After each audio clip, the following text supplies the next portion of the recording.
Diferentemente do que se tem dito nessa geração, baseados na Bíblia, afirmamos que o verdadeiro avivamento espiritual, ele obrigatoriamente passa pela obediência e pelo arrependimento. A Epístola de Tiago, no seu capítulo 4, verso 8 a 10, diz assim: Achegai-vos a Deus, e Ele se achegará a vós. Alimpai as mãos, pecadores, e vós de duplo ânimo, purificai os corações.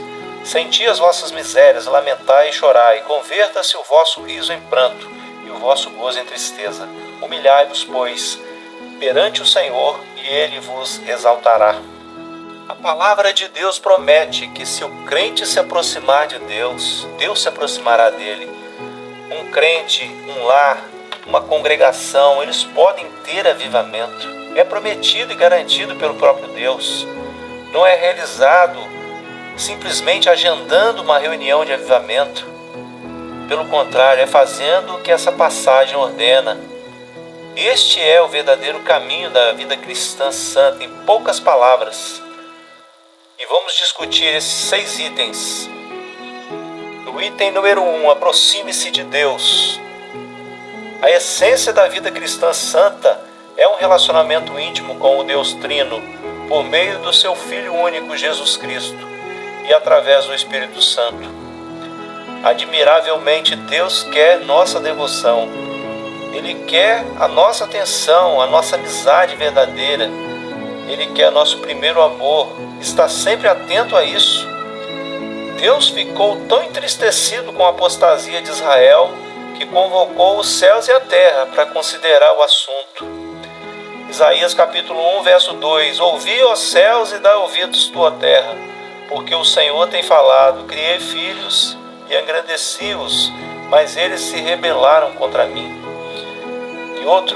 Em outra passagem, Cristo notou que a igreja em Éfeso havia deixado seu primeiro amor, em Apocalipse capítulo 2, verso 5.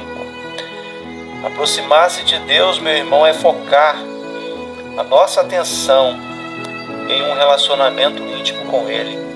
Nutrir esse relacionamento, como nós faríamos ao nutrir um relacionamento com um amigo, como a esposa ou marido.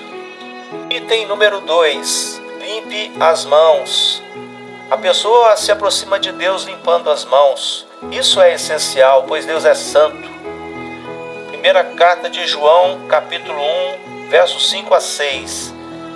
Esta, pois, é a mensagem que dele ouvimos e vos anunciamos. Deus é luz, e nele não há treva nenhuma. Se dissermos que mantemos comunhão com ele e andarmos em trevas, mentimos e não praticamos a verdade.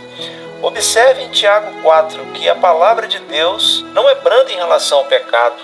Não fala em termos gentios sobre abandonar o pecado. Tiago diz: limpai as mãos, pecadores. Este é o tipo de repreensão clara que traz convicção, arrependimento e mudança. É o tipo de pregação que o povo de Deus precisa, mas poucos pastores e pregadores hoje estão dispostos a dar tal repreensão. A pregação frouxa produz uma vida cristã frouxa.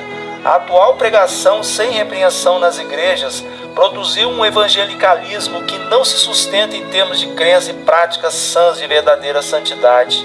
A limpeza das mãos requer que se procure na vida as coisas que desagradam ao Senhor.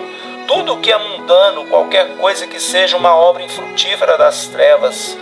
Devo dar a Deus o primeiro lugar. Devo pedir a Ele que me mostre qualquer coisa em minha vida que o desagrade, ou lhe entristeça, ou que se interponha entre mim e Ele. Seja uma forma de entretenimento, educação, trabalho, um amor idólatra por alguém ou alguma coisa, até mesmo algo legítimo, uma amizade prejudicial, negligência da palavra de Deus, negligência da igreja ou qualquer outra coisa.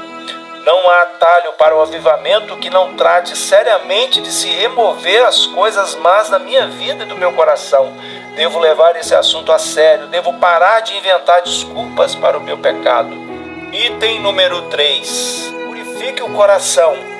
A pessoa se aproxima de Deus purificando o coração. O trabalho das mãos é o produto do coração. O coração é purificado removendo as más imaginações. Segunda carta aos Coríntios, capítulo 10, verso 5, destruindo os maus pensamentos e toda altivez que se levanta contra o conhecimento de Deus, e levando cativo todo o entendimento à obediência de Cristo. Tudo que está poluindo o coração e a mente deve ser rejeitado e posto de lado, seja música, televisão, filmes, vídeos, mídia social, navegação na internet, videogames, literatura, conversas prejudiciais com amigos ou qualquer outra coisa. O salmista mostrou o caminho nisto. Salmo 139, verso 23 e 24. Sonda-me, ó Deus, e conhece o meu coração. Prova-me e conhece os meus pensamentos, e vê se há em mim algum caminho mau, e guia-me pelo caminho eterno. O coração é purificado pela palavra de Deus. Um avivamento espiritual é sempre impulsionado pelo poder da palavra de Deus, operado pelo Espírito de Deus. Se você quer ter um avivamento, mergulhe na palavra de Deus. Torne-se um verdadeiro estudante da Bíblia. Estabeleça um período diário sério de estudo da Bíblia com oração e guarde esse momento zelosamente da interferência de outras coisas. Memorize as Escrituras e medite nelas ao longo do dia. Arrume tempo para essas coisas. Estudar a palavra de Deus de forma eficaz e aplicá-la à vida leva tempo. E se você não estiver disposto a colocar Deus em primeiro lugar em seus afazeres diários, nunca fará muito progresso espiritual. Examine sua programação diária e encontre mais tempo para o Senhor e sua palavra. A maioria das pessoas perde muito tempo com coisas que não têm valor eterno. Em vez disso, gaste esse tempo nas coisas de Deus. Item número 4. Abandone a mente dúbia. Pode se aproximar de Deus por não ter uma mente dúbia. Tiago descreve no capítulo 1 a pessoa de mente dúbia. Ele não é firme na fé. Ele acredita em Deus um dia e não acredita no outro. Quando surge uma provação ou dificuldade, ele duvida de Deus. A pessoa de mente dúbia não receberá nada do Senhor. Observe que a Bíblia não glorifica a dúvida como alguns fazem. A Bíblia diz que a fé é necessária para agradar a Deus. Em Hebreus capítulo 11, verso 6. Jesus repreendeu aqueles que duvidaram. Em Mateus capítulo 6, verso 30. Ele elogiou aqueles que tiveram fé. Em Mateus capítulo 8, verso 10. Ele ensinou que a fé é uma das questões mais importantes da lei. Mateus capítulo 23, verso 23. Ele exortou o povo a ter fé em Deus. Em Marcos capítulo 11, verso 22. Zacarias, pai de João Batista, foi julgado por duvidar. Em Lucas 1:20. Homens cristãos são instruídos a louvar a Deus, sem ira nem contenda de dúvidas, de acordo com a primeira carta a Timóteo, capítulo 2, verso 8. Tudo que não é por fé é pecado. Romanos, capítulo 14, verso 23. A Bíblia nos ensina que devemos solucionar a dúvida. Ela deve ser tratada, ela deve ser resolvida. O salmista no Salmo 73 duvidou, mas a sua dúvida foi resolvida no mesmo salmo, e ele julgou a si mesmo, comparando-se a um tolo, duvidando de Deus. A vitória sobre a mente dúbia vem pela palavra de Deus, porque esta é a fonte da fé. Romanos capítulo 10, verso 17 diz assim: logo, a fé é pelo ouvir, e o ouvir pela palavra de Deus. Item número 5. Seja afligido e lamente-se. Alguém se aproxima de Deus ao ser afligido. Tiago capítulo 4, verso 9. O contexto da passagem refere-se ao arrependimento do pecado e do mundanismo. Tiago não está condenando o riso santo, ele está condenando o riso mundano. O avivamento vem quando o Filho de Deus põe fim ao seu estilo de vida mundano e vazio e leva a sério caminhar com Deus nos caminhos da santidade e da verdade. Escolhas difíceis devem ser feitas, vaidades mundanas e coisas pecaminosas devem ser rejeitadas.